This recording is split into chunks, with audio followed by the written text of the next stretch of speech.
भविष्याशी खेळणाऱ्या सरकारचा धिक्कार असो. युवक काँग्रेस जिंदाबाद. शिवाय जिंदाबाद. युथ काँग्रेस जिंदाबाद. आमदार फोडो, खासदार फोडो, राम मंदिराची पेटी फोडो, नीटचा पेपर फोडो, नीटचा पेपर फोडो, फोडाफोड करणाऱ्या सरकारचा, विद्यार्थ्यांच्या भविष्याशी खेळणाऱ्या भाजप सरकारचा, भाजप सरकारचा पेपर बोड्या हरामखोर. हरामखोर. डीएटी बोड्या हरामखोर. पेपर बोड्या हरामखोर. भाजप सरकारचं करायचं काय? खाली डोकं वर पाय.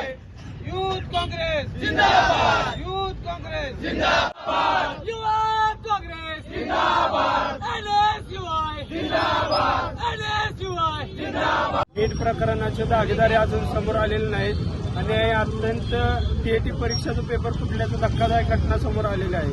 हे विद्यार्थ्यांच्या भविष्याचं खेळणारं सरकार आहे.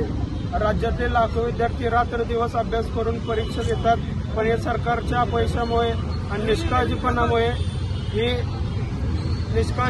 अपयशामुळे सरकारच्या पेपर फुटला आहे आणि येणाऱ्या काळात विद्यार्थी या सरकारला विचारल्याशिवाय जाब राहणार नाही. काल जो आपण परवा जो टीईटीचा पेपर फुटला, खरं तर अजून 3 महिने झाले नाहीत की नीटचा पेपर फुटून, तेवढ्यात हा टीईटीचा पेपर फुटला. म्हणजे अंदाजे 6 लाखाच्या आसपास या टीईटीसाठी विद्यार्थी परीक्षेला बसणार होते. 5 लाख विद्यार्थी होते आणि 1 लाखाच्या आसपास शिक्षक होते. आणि ते विद्यार्थी भर रस्त्यात रिक्षामधून जात असताना त्यांना बातमी कळते की आपल्या टीईटीचा पेपर फुटलाय. मग याला जबाबदार कोण आहे? खरं तर भाजप सरकार, त्यांचे मंत्री आमदार याला जबाबदार आहेत. तेच कुठेतरी पैसे घेऊन आता जे आमदार खासदार फोडायचे चालले ते याच पैशातून फोडायचे चालले, अशी सर्वसामान्य जनतेला शंका यायला लागल्या. गेली 5-6 महिने झाले आपण बघतोय की आमदार फोडो खासदार फोडो यांचं चालू झाले आणि त्याचबरोबर आता पेपर फोडो सुद्धा चालू झाले. राम मंदिराच्या नावाखाली मतं मागितली, त्या राम मंदिरातील पेटी फोडून हजारो कोटींचा घोटाळा झाला. त्या राम मंदिराशिवाय बीजेपीचा एकही पदाधिकारी, एकही आमदार खासदार, एकही मंत्री बोलायला तयार नाही. म्हणून आम्ही आज युवक काँग्रेसच्या वतीनं आज भाजप सरकारचा धिक्कार करतो.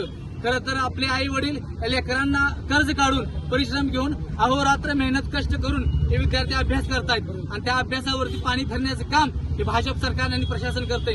आणि त्यांना त्यांची जागा दाखवण्यासाठी आज हे युवक काँग्रेस आपल्यापुढे आज जी मटकी फोडलीत, फुगे फोडलेत, जसे आमदार खासदार फोडलेत तसेच आम्ही आज मटक्या आणि इथे फुगे फोडलेत. मटक्यांचं फुग्यांसारखं त्यांचं आता आयुष्य झालं त्या आमदारांचं खासदारांचं. 50-50 कोटीला 100-100 कोटीला हे आमदार आणि खासदार फोडायला चाललेत. आणि ते पैसे कुठले आहेत? तर ते पैसे आहेत जे आता विद्यार्थ्यांच्या फी भरली जाते.